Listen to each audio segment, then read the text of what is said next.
everyone, and welcome to another video on the Grand Market line. Today I'd like to take a look at some of the pre-release cards that are coming out from OPO2, as well as look back at some of the cards that I've talked about previously in the past. Alright, to kick things off, let's talk about Edward Newgate. He's our first leader with 6 life and 6,000 attack, which is super special. I brought him up because right now he has a price tag of about $150. We can see that on the screen here. $150 may sound like a lot, but I'm comparing him to Rono Azoro that's now sitting at about a $210 price tag. When you take those two things into consideration, Edward Newgate doesn't seem that expensive. As well, we know he's in the new metagame. He will be used, you will see him. So with him having play in the future, I don't think that 150 is a bad price point. Pre-release cards historically go down as soon as they're released, so do take that into consideration. However, with all the shipping problems that we've had with One Piece and how hard it is to get merchandise, it might be a little different. So you have to weigh those two things. This card seems like a great buy, but at the end of the day, I'm not a financial advisor and only invest what you're willing to lose. For me, $150 seems like a great price point to go in, and I'm willing to lose that money if this card does go down in value. That's a decision I have to make and that you have to make as well. Alright, next up, let's talk about Nami. We know that Nami in OPO1 has a card that's sitting at $225 right now. This is her red card. It's a 1 cost. It has a great effect. It lets you search. So we can't put these together like apples and apples and say that they're one of the same. They have a different effect. This Nami is searching out film cards, but we do know there's that waifu tax. Just because there's a good looking girl in a card, it usually costs you a little bit more. Sitting at $150, I'm not as happy with putting money into this card just because of the effect. It's cool that we have the waifu, but I don't see her going much higher unless film cards get really strong. And my knowledge of that isn't great right now. If anyone knows anything about film cards and how they can affect the meta in the future, do let me know, because that would directly influence my thoughts on this card and whether I would go in. But currently, what I know about film cards, I would not invest $150 into a Nami that does nothing in the future meta that I'm aware of.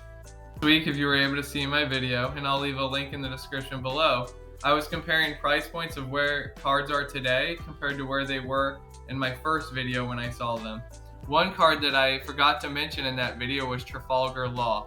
I'll pull that up right now. So here you can see I am in the corner, and then Trafalgar Law on the page sitting at $128 plus shipping. Today we're seeing that card sit at $155. So if you were able to pick that card up when I first suggested it, you got it for a little bit cheaper than it is today. If you liked the video last week where I was comparing prices of where cards were today compared to where they were when I originally filmed my first video, please let me know, because I'll continue to do them in the future. If you don't think they were worth it, then I'll omit them and we'll just won't do it again. So your feedback is important to me. Thank you so much. Alright, next up, let's talk about Edward Newgate. He's another pre-release card, and he's a super rare, I believe. Yes, he is super rare. You can see that right here. He's sitting at a $40 price tag right now, and I think that's a bit high. I know he's super important to the first card we mentioned, which was Edward Newgate, but $40 for a super rare seems extremely high. I would definitely stay away from this card. What I'm comparing this to is the other super rares that we have that we know were really strong in OPO1. So you have Trafalgar Law, which was meta changing. He's a green card, cost 5. He was bouncing cards from the field back to the hand, creating all sorts of crazy effects. And he's only $20 today. In the past, let's see how high he ever was. 22 was the highest he ever was selling for. And this card on pre-release is already at $40. I can't see that being worth it. The other super rare that we know that was super important, strong, was Rono Azoro. He's got a $29 price point right now, and the highest he ever was about $35. That's still less than Edward Newgate, sitting at 42. I think this card will drop, but do what you will. But if you want to solidify your copy early on so you can play him right out of the gate, I don't blame you, but I think you can get him cheaper. Again, in one of my previous videos, I mentioned the promo cards from the Treasure Cup. I just wanted to highlight here that I said the card was sitting at $60 and I thought it would drop in days to come. I said at least 10 days you had for this card to drop before the maximum copies on the market were available. If you take a look at my next tab, you see that he's already dropped to $49. I think this trend's going to continue. You can hold off a little longer. I just wanted to mention those Treasure Cup cards if you're keeping an eye on them. Just one more example here. In my video, Ace was sitting at $70, fan favorite card. And we can even see, despite how loved he is, he's still dropping it, and he's now at $63. Next up, I have Don Flamingo's Alter Art card. He's simply here just to compare it to the new Sanji Alter Art card coming out. So he's a mid-level played card. People kind of love him. His character is great, but as far as what he does as a meta card, he's not the best. But he's got a big price tag at $125. I brought that up because Sanji's sitting here at $120 at pre-release. So I think this is probably where he's gonna remain after months and months are to come. He could ebb and flow in the beginning. Like I said, there's gonna be either a pre-release drop-off where these cards drop immediately, or they start trending up to shipping errors. This is a little different than every other game I've ever played. For instance, Yu-Gi-Oh! If a card was pre-released $120, I wouldn't touch it. I would know that that card would drop in most cases, in 90% of cases. One Piece is its own organism where the shipping demands for these cards is so high and there's not enough of them that these pre-release cards could be good at their pre-release prices.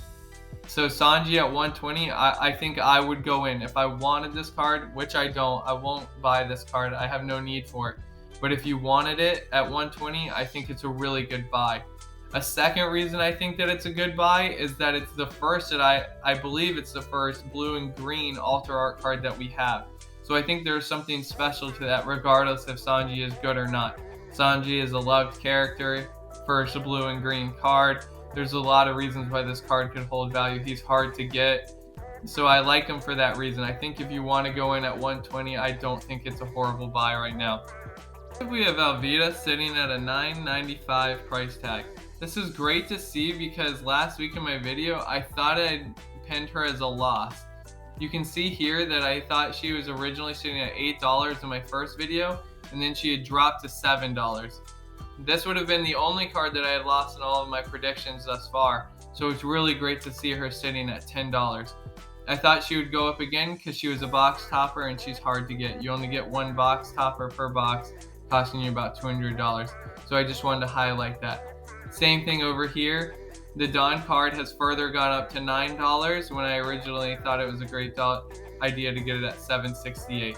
So always keep an eye on my previous videos.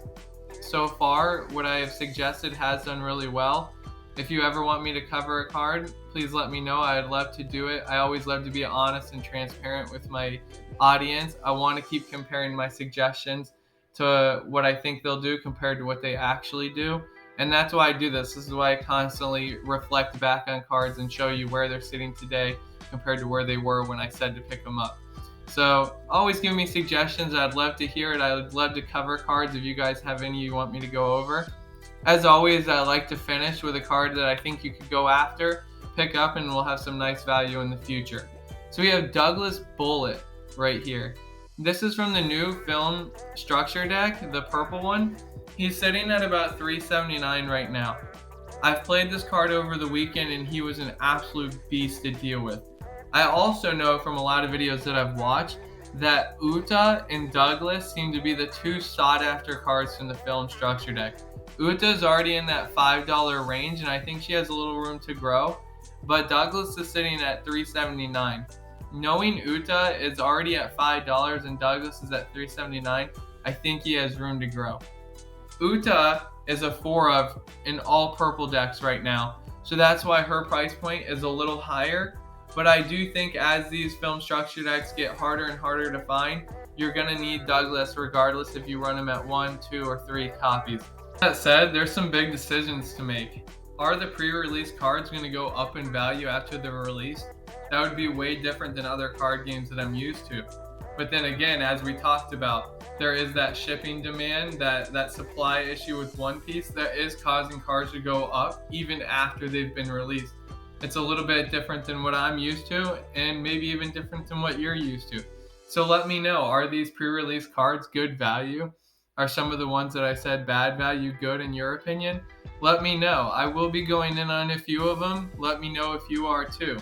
Thank you guys so much for watching. I appreciate you.